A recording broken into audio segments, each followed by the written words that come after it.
Hi, guys. Welcome to Real Food Recovery. We are on episode 13 talking about spirituality and where that fits. And why is that even a part of processed food addiction recovery? Yeah, thanks, Paige. That's a good question. And we've been exploring for the last few episodes all of our branches, as we call them, of our logo. Our logo, we chose the tree of life for lots of reasons. We've talked about why we chose the tree of life and the symbolism of that image. But when we look at, the main trunk of the tree, right? We always talk about that being the food, right? The food has to sort of be the foundation or the biggest branch of that recovery tree. And then we've got all these other branches, and that some of them are different sizes and shapes, but ultimately they all bear fruit of the tree. And one of the branches that Paige and I have found in our recovery that is absolute must have is spirituality/religion. And we will talk about the difference, and we will talk about why you can have one and not the other. As a matter of fact, both ways. And so it's really why we put this in there is because in our experience, both of our recoveries were catapulted to another level.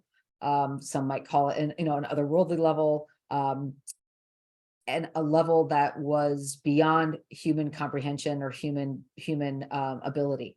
And so for me in spirituality, you can't talk about recovery and not talk about having a spiritual practice, spiritual beliefs, a religious belief, or religious practice, or community that is grounded in spirituality or religion around you.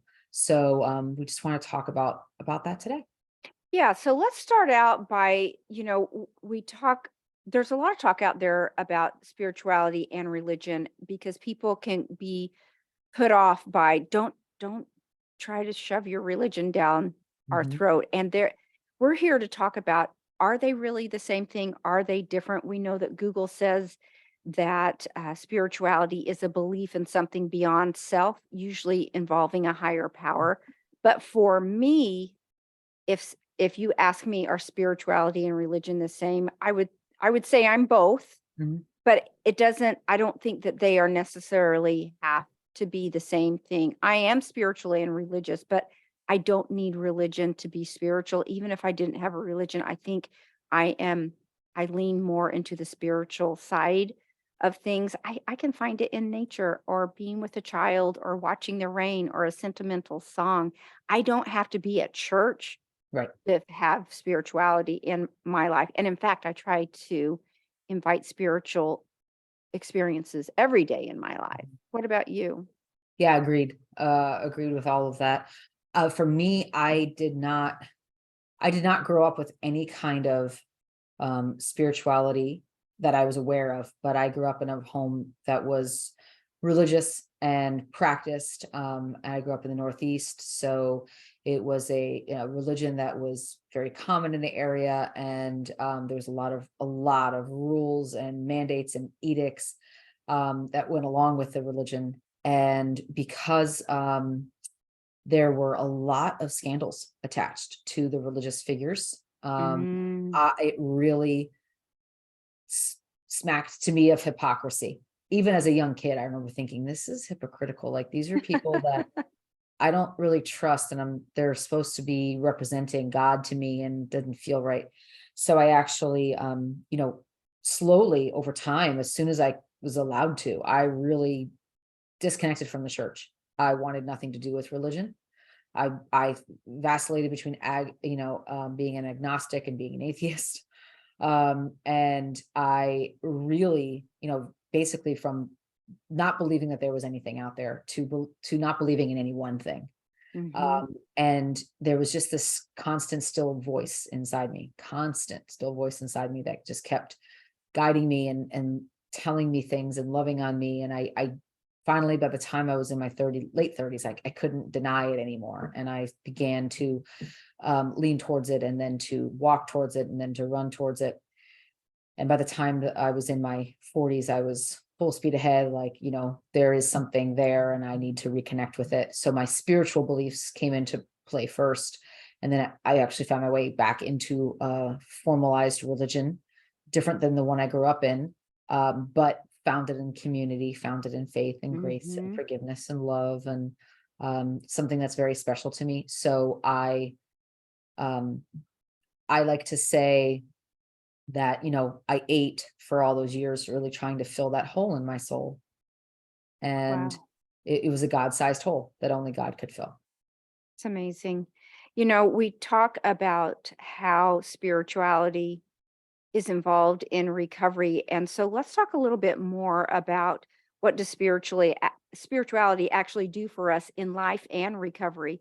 One of the things that we know is it grants us a sense of overall well-being, Mhm. plus many positive and physical benefits, better health habits, better sleep, lower blood pressure, lower rate of mortality, actually, as well as it's been linked to increased self-compassion, forgiveness, strengthened relationships, and improved self-esteem. I always like to say that the one thing that it does for me is that when life kicks you in the teeth, and it will, it's just a Mhm. matter of time, it gives you some place to go whenever the chips are down. You need a place for comfort.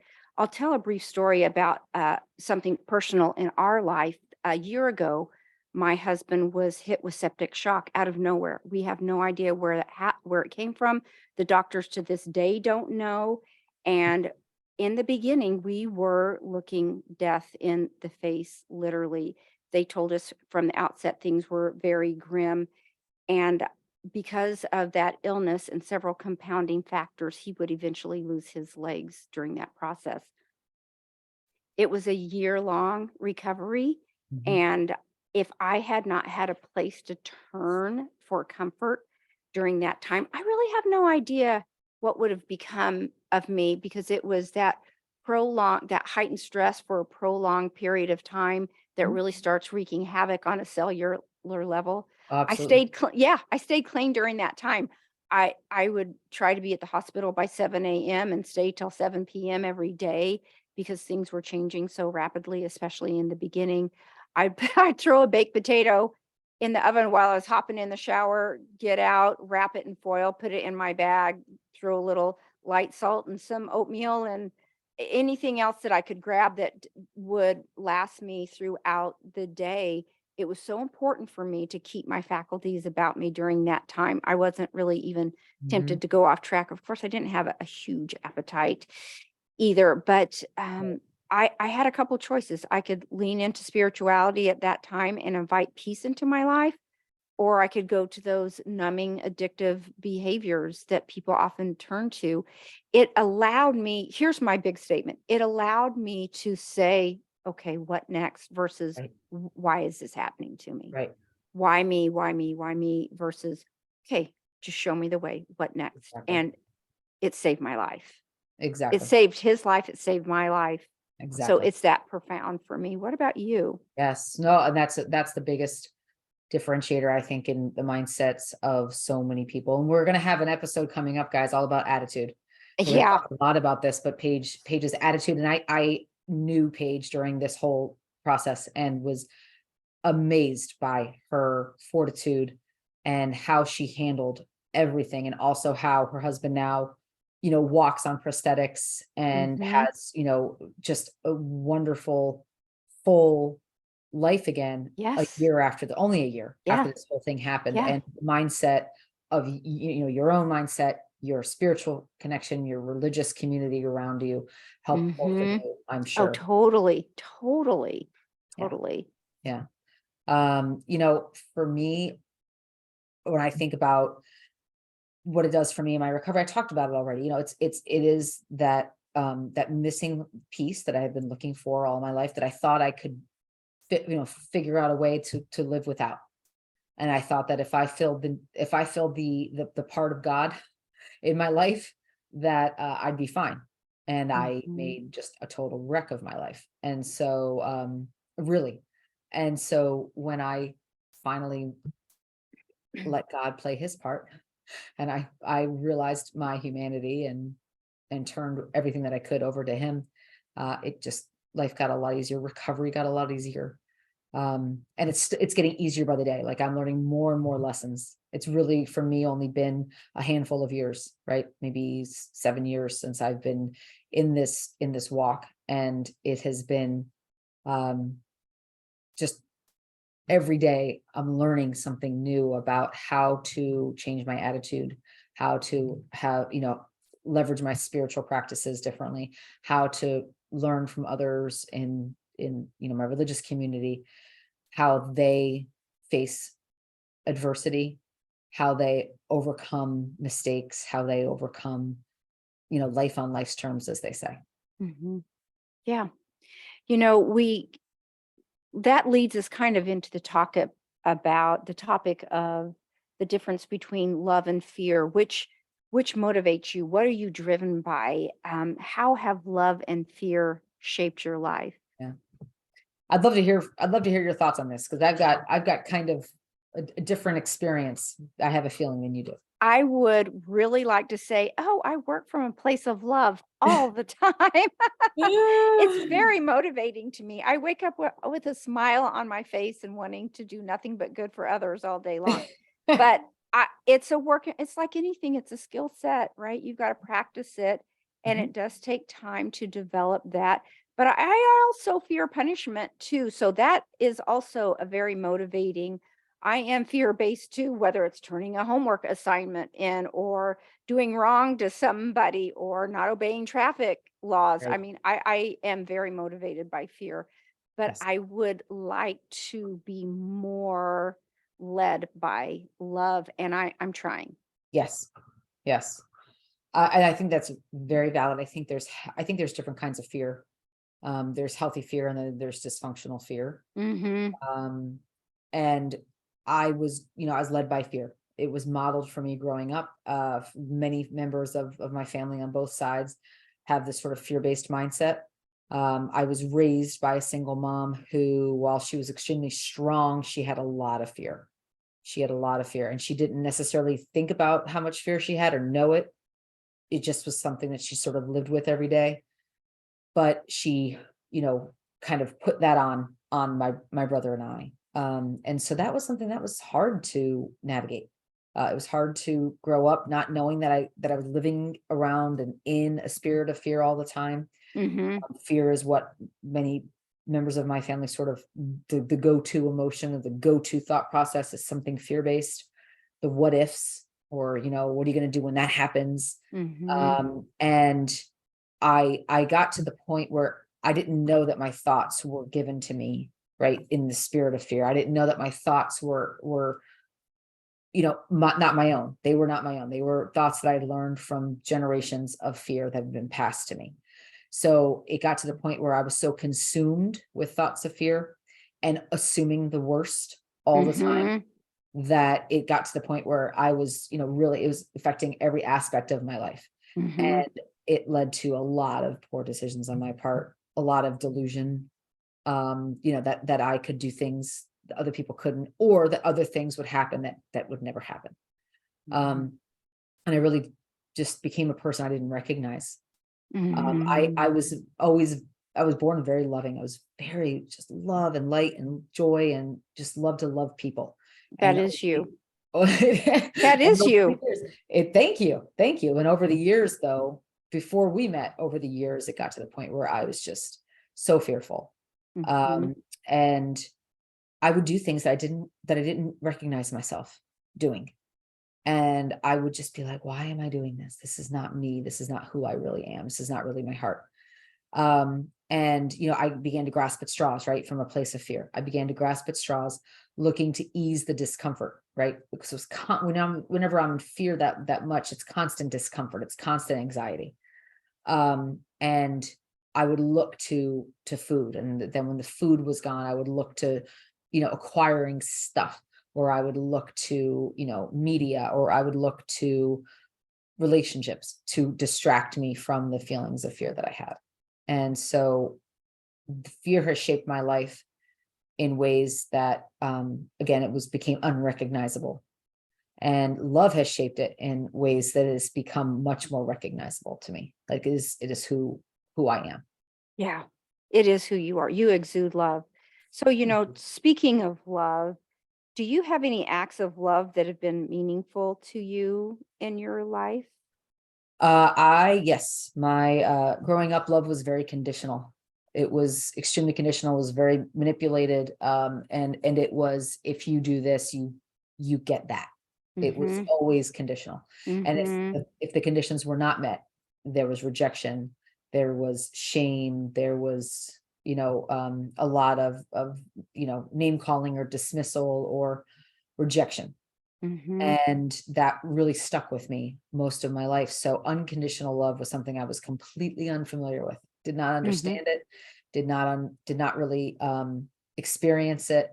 And my recovery has been a huge act of self-love, of unconditional love, loving myself unconditionally. Mhm. Before I met my second husband, I received the first place of unconditional love was from my little dog who I got in 2018, 19. Mhm. He just became, every version of unconditional love to me. He taught me Mhm. what it was like so that I was able to recognize it when my husband and I met on a human level, right? And Yeah. or a canine level. But unconditional love now, I understand. That's why I had this spiritual practice, right? Yeah. It is to get to the source of unconditional love and can stay connected to it day Yeah. in, day out. And I don't need to look to other humans or my animals for the unconditional love. I have that coming from my creator. Yeah. Being in organized religion, one of the things that I've had the opportunity to experience is huge acts of love through service. Mhm. We live in Tornado Alley here in Kansas, and there was a huge tornado that came through last year and wiped out, a nice section of our community. One that my daughter lived in. I mean, it was coming towards their house. They could see it, and it veered just at the last second, and unfortunately did wipe out a good portion of their neighborhood.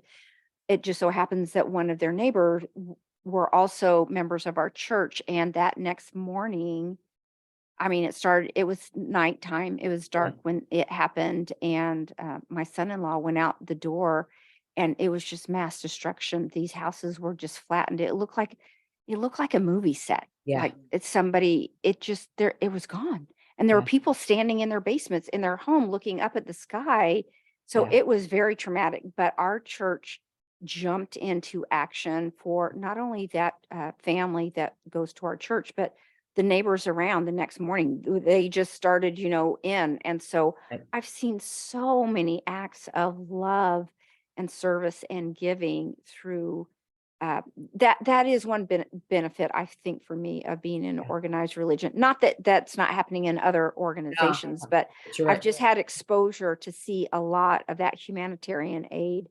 So, Yes. when we talk about acts of love, that goes into the topic of peace. Mhm. Let's talk about peace. What invites peace into our life? And I know people listening are going to think this is a rigged answer because this is a podcast about processed food addiction recovery.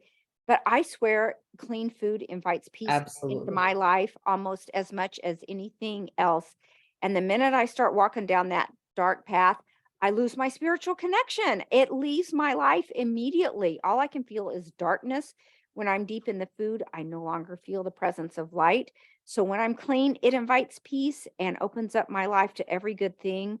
I also think when I'm eating clean, I see more beauty in the world. Otherwise, that part of my brain is just doesn't seem like it's Mhm. available to me on the Mhm. same level. It's that stark of a difference between eating clean and feeling light versus eating dirty and feeling dark. Yep. Well, and when you're not eating clean, your world gets real small, right? You just want to Exactly. isolate and not be around people, not connect. And part of being spiritual is connecting to something, to That's right. others, to the universe, to your pets, to your children, to your family. So Mhm. it really, when I get into the food, it robs me from those connections in my life. What about you? What Totally. invites peace to your life? Yes, clean food for sure.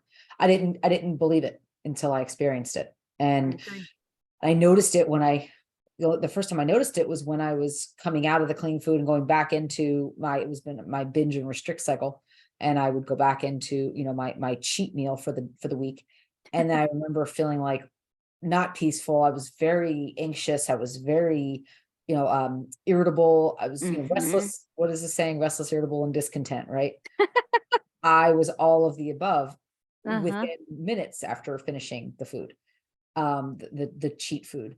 And that was a very big aha for me. And I noticed that as the week went on and the cleaner I ate, the calmer I felt. And by the Mhm. time that Saturday would roll around before my binge meal, I would be practically zen. I was just so calm and just so Yes, centered, and I never got it. I never understood until I got clean all the time and thought, "Oh, it's like this all the time. this is better. It's better." And for me, it's, peace is connection with myself, in all of my parts, connection with my family, and many of them are my chosen family, right? Mhm. They're not, it doesn't always come from my blood family. Connection with God, connection with nature, laughter, just, just being the real me gives me a lot of peace. Oh, that's nice. Let's talk a little bit about life lessons that we've learned the hard way and how does spirituality play a role I love this in these question. lessons that, I mean, life is nothing but a series of lessons, right? So Yep. how do we pull spirituality in that? And for me, I don't know if any one lesson stands out greater than another, other than the concept of when I was younger, shortcuts, however I could shortcut things seemed to be Mhm, the way to go. I mean, mhm, doesn't that just make common sense to do mhm. this hard task as fast as you can and cut as many corners? But what I've learned through my biggest life lessons are shortcuts always take longer. Yeah, And there is nothing spiritual about trying to race through and cheat the system. yeah, Nothing. What about you? agreed, agreed. Um, thinking I knew, I talked about it earlier, but thinking I could run my life better than God could, thinking that I was running my life, period, right? That I was not, Mhm. that there was not some greater power that was handling my life. It really led to this, misery, like the life lessons, disconnection and addiction for sure, isolation, isolation from myself, isolation from family and friends. And the now I let God play God, and I take my life cues, from him, right? And I have a life that's full of joy and connection and freedom and Mhm. community and meaningful work, meaningful projects like this. Mhm. So it is, getting out of my own way, I'd say is the life lesson I learned the hard way. One of the things that we know about spirituality is it doesn't just happen. I Right. mean, rarely does it just happen, and if it does, it doesn't stay. We have some onus of Mhm. responsibility in fostering that spirituality in our life. So let's talk for a minute about what we do to maintain that spiritual contentment, that spiritual connection in my life. I'm actually going to tell another story about my husband. We've had a couple of rough years when COVID started in March of 2020. We were both hit with COVID. I Mhm. think I picked it up from the gym. How would you ever really know? But I passed it around to everybody in my family. My daughter, son-in-law. My daughter was nursing a newborn baby at the time. I Mm. passed it to his my son-in-law's parents got it, but my husband ended up with COVID and ended up in the hospital for 7 weeks with that. It hit him very hard, Mm. the blood clots, he had that in the leg and in the lung. It wreaked havoc on his kidney and heart. I mean, he really had a tough go of it. Luckily, I was someone who already I say my prayers morning and night. Mm. During the day, I listen to uplifting talks. I go to church on Sundays. I have an assignment in my congregation. So I had that connection already. But Yeah, again, this is going back to life kicks you in the teeth. What do you do? So during that time, I mean, that's a long time to live by yourself when you're used to living with someone, having them right there. So absolutely. we live on a golf course. So I would get up about 5, get ready, and be out the door by 6 or so. So it was still a little bit dark. And by the time I would get to where I was on the golf course, there's a couple lakes there. I would just start saying my prayers. Once I put my Yeah. big toe out the door, I would just start saying my prayers, talking to God. It was pitch black. You can see the stars. So Yep. it's like you were communing with heaven. And by the time I got about a mile in, weaving through the neighborhood and onto the golf course, there's a couple lakes there. The sun was just starting to come up, Yeah. and these beams of sunshine would start reflecting off the lake, just those, that Mhm. early morning dawn chorus where you're hearing the birds sing, and the Yes. mama ducks and the babies are starting to trickle across the water, and just very still, very peaceful. I felt like I there was a direct connection to heaven. We were having a conversation, but each day that represented like a new start for me. I Mhm. knew that there was something bigger than me in the universe, and it was watching out over me. I was so grateful that I had something to believe in, because that invited the peace and the calm. Otherwise, again, I was in a situation, I don't know how I would have handled that, because Yeah. the universe was in a panic at that Right. time. People Right. were dying right and left. And here we how did we get in the middle of this news story? Here we are in the middle of this epidemic. So Scary. yeah, that's what it looked like for me. And I just continue those practices, Mhm. even though everybody's home and safe right now. Those are still practices that I keep in place, because you need them there when these things rear their ugly heads. What about you? Totally. That's a beautiful story. Beautiful. Thank you. And I think about, all the things that life on life's terms that come my way in the past before my Mhm. spiritual practices really took hold. And I used to just feel all alone, or feel like there's no this is happening to me. Why, Mhm. it was the victim mentality. And again, this wasn't something that I really even was aware that I was fostering. It was something that was modeled for me and taught to me by, generations before, Mhm. and on both sides of the family. And it was something that was in the community, and what we talk a lot about in recovery. We talk about our family of origin. That's a common phrase, but most people don't think about the culture of origin, or the society of origin, or the religion of origin. And those are all influences that we have that can influence the way that we handle stress and Mhm. handle life. And when I want to foster spirituality now, it's reading and reflection first thing in the morning. It's prayers throughout the day. I mean, throughout the day, I constant contact that I Yes. that I try to keep with God. When good stuff happens, I thank Him. When bad stuff happens, I thank Him. And now I will ask, what is this teaching me? What are you trying to teach me? Right. Trying to do here? Or what are you trying to do in my life here? Mhm. Um, I do, we do go to church. If it's not in person every week, it's online, depending on where we are, logistically. But we have a weekly book study that we get together with a group, Mm. as well. And that's really nice to have two touch bases throughout the week. We talk with I love talking with other believers, time in nature, time with my husband. We were on our way to pick up our new little dog last week, and we were driving 12 hours from Texas to Missouri, and we were driving through Oklahoma for a big part of it. And I'd never been through Oklahoma, and it was absolutely beautiful, Yeah. beautiful, beautiful state. And at least the part we drove through. And we I remember, we had stopped to sleep for a few hours at a truck stop, because we didn't want to get a hotel until that night. So we Mhm. thought, okay, let's just sleep, and sleep in between a couple of trucks. We know we're good. No one's gonna mess with us. So it was so funny. And I opened my eyes as the sun came up, and it was just such a beautiful sunrise over beautiful scenery, even at this truck stop, right in Nowheresville, I Oklahoma. love It that. was so beautiful, and it reminded me that God is present. He's got Everywhere. this. He's even at the truck stops. I He's love even at the that. truck stop. I Yes. love that I love that you said eh, I don't know if you said every night or every day. I just say thank you, or in the Yes. bad stuff. Yes, in the And best. I will tell you that's something I do every night when I go to bed. Thank you for this day. on those two different experiences with my husband in the hospital is so critical every night. I mean, I had to grit my teeth some days and say Oh, thank yeah. you for this day, but I had to spit it out Yeah. somehow, and that's what you have to do to keep your marbles, otherwise you will totally lose it. So, Yeah. You have to you remember know, you're not in control. And that, yeah, that honestly, I used to think that was a punishment. It's a gift. yes, I want to be in control. yes.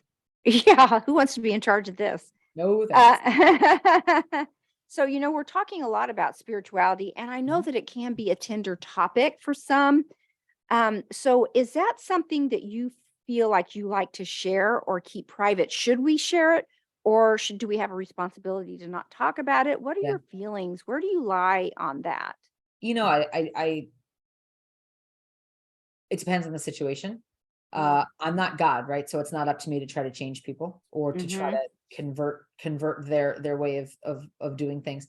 However, because I'm a Christian and I believe that it's part of my duty as a Christian to carry the message of what God's done in my life to others.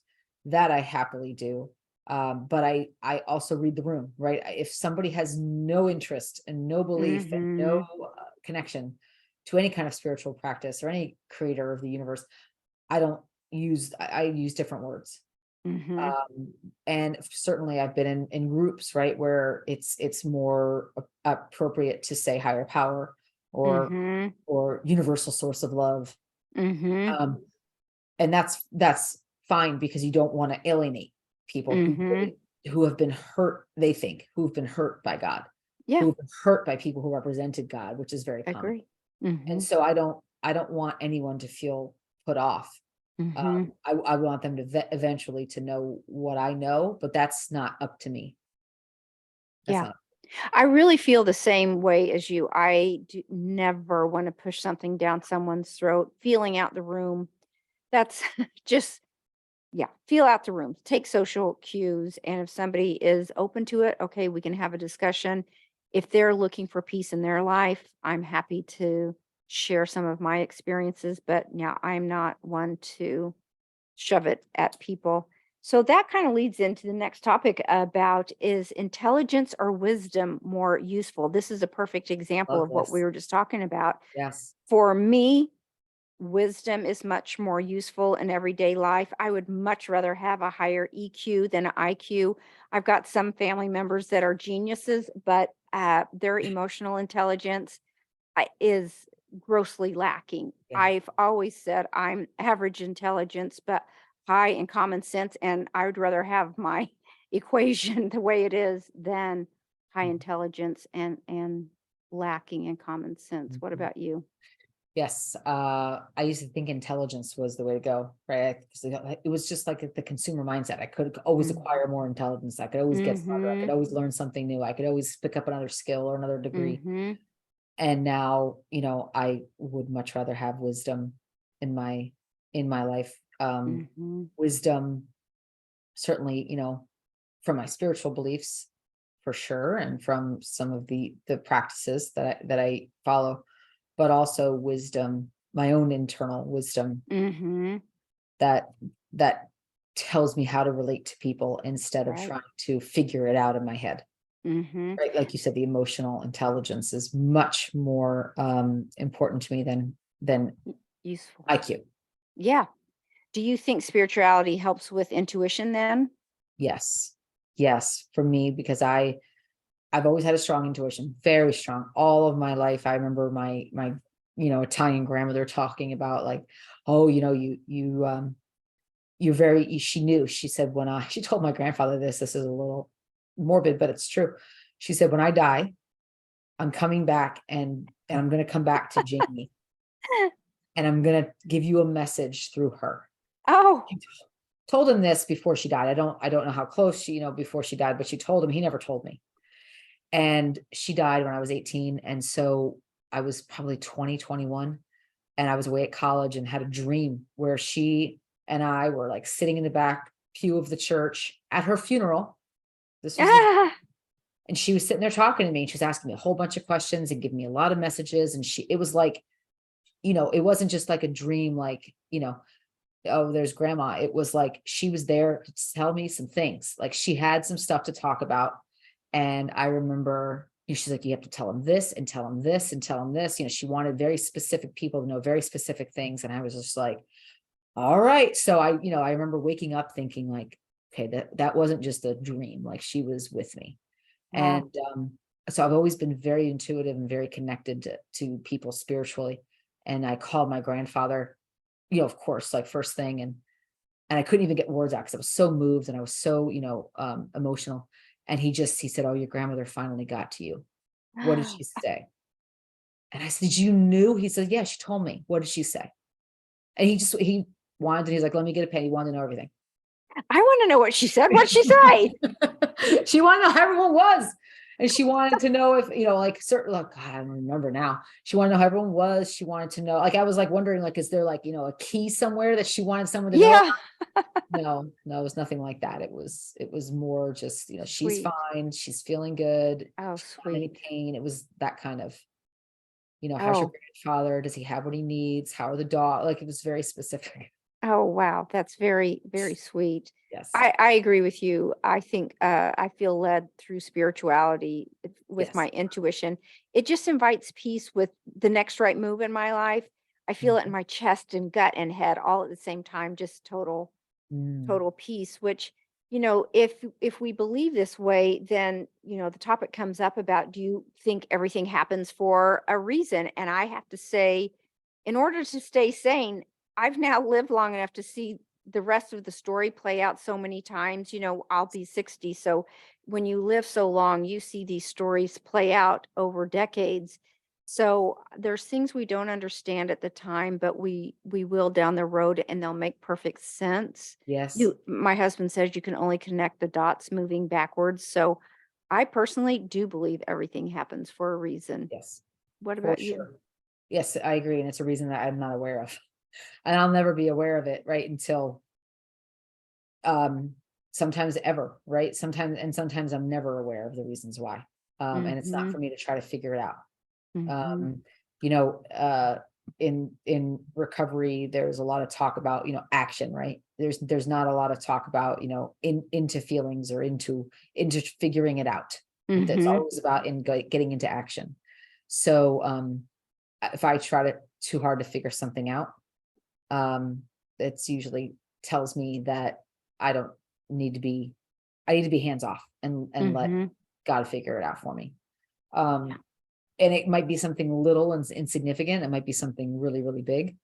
But to your point, I've lived long enough to see things amaze me. Like, it might take years before I'm like, oh, Yep. Mhm. that's why Isn't I that had great? no idea, but that's why. There's the bonus to getting older. Yes. Oh yeah. Yeah. So if we were to leave with a message that you want to share with the world, what would it be? Mm, I'll go ahead and say mine is yeah. to lead with love. Love is what we're doing here. Or you Yes. can answer the question, what is the meaning of life? Either one. What message do you want to leave with the world? Or you Yeah. can answer the question, what is the meaning of life? Yeah. Love is what we're here to do. And it's what our charge is here. And so, yes, I would think that the message to share is, is living in love, loving with, others with that lens. I think, we talked about the Beatles, right? The Beatles, I think God speaks through people Mhm. and he speaks through music. And I think that, this whole idea of their song, All You Need Is Love is true. It's why we're here on this earth. It's what we were born to do and live out. And it's really, when I'm able to love myself and others and what is, I am doing God's will, God's work. Yeah.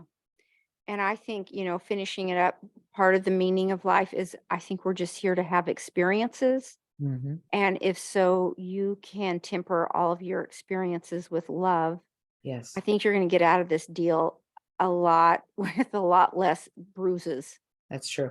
than not. Very true. So you can invite the bruises or you can try to reduce the bruises. And I think when you lead with love, it's just gonna be better.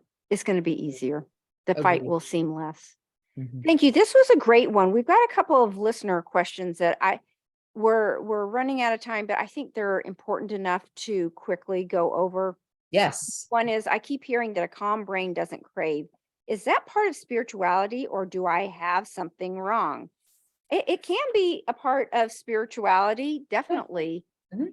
So I think it invites peace. And so anytime that you're in a position where you're inviting peace, it invites spirituality. So Yes, there were parts, in my history where I was briefly in 12-step food recovery, and there were some groups that totally believed in practice that if you were spiritually fit, it didn't, you had no cravings for anything. You could take or leave anything. mm, They didn't necessarily have the science aspect of the way their bodies and brains react to the processed foods. They believe that if you're spiritually fit, you could have a half a cookie, leave the rest, even if you couldn't stop eating cookies 10 minutes ago. But if you were spiritually fit now, and again, I think that I've seen it in my own life.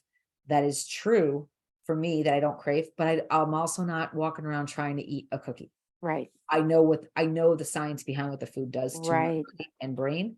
Mm. I'm not, I can be spiritually fit and I still don't have to have. Yeah. The cookie science. Exactly. Exactly. So maybe it's science and spirituality, blend of science and spirituality. Yes. Oh, I do think science has everything to do with spirituality too. I think a lot of our ahas in the science world have come through a spiritual Yes. practice. So the last one is that, are you okay with other people's spiritual beliefs? Do you mind hearing about them? Do you mind other people that have differing opinions than you? For me, I'm just going to say in all capital letters, yes, yes, yes. Yeah, Please find your own path. That's your journey. that's right. That's honestly your job. I know mine is right for me, and I certainly respect your beliefs as long as children are safe and no one's getting hurt. That's right. Tell me, explain to me, let me know about what you Right. believe. I'm interested to hear what you say with respect, and then I hope you'll do the same in return for me. What do you have to say? 100%. Everyone's different. It is not my place to judge others. Really is. It is not my place to judge others for their spiritual beliefs. Different strokes for different folks. Everyone finds their own path, and the common threads between all of the spiritual practices, all the religious beliefs, the common threads through just about all of them are the same. It's love. It's there's a higher power or creator of the universe that is in charge. And it's our job to learn as we go through life, and to love on others as we go through life. That those Beautiful. are common connection points between all of them, and I would never judge. Yeah, agree. What a beautiful note to end on. This has been a great session. I love it. This It's is been just, fun. yeah, Good questions too. Good yeah. viewer questions. Yeah, excellent. So that wraps up episode 13 for us. Join us for episode 14. It's all about connection to self, and we're going to get into that. And I think you're going to really enjoy the discussion topics there too. Yeah. So we hope to see you again soon, guys. Thanks so much for joining us. Bye Yeah. bye. Thanks. See you soon.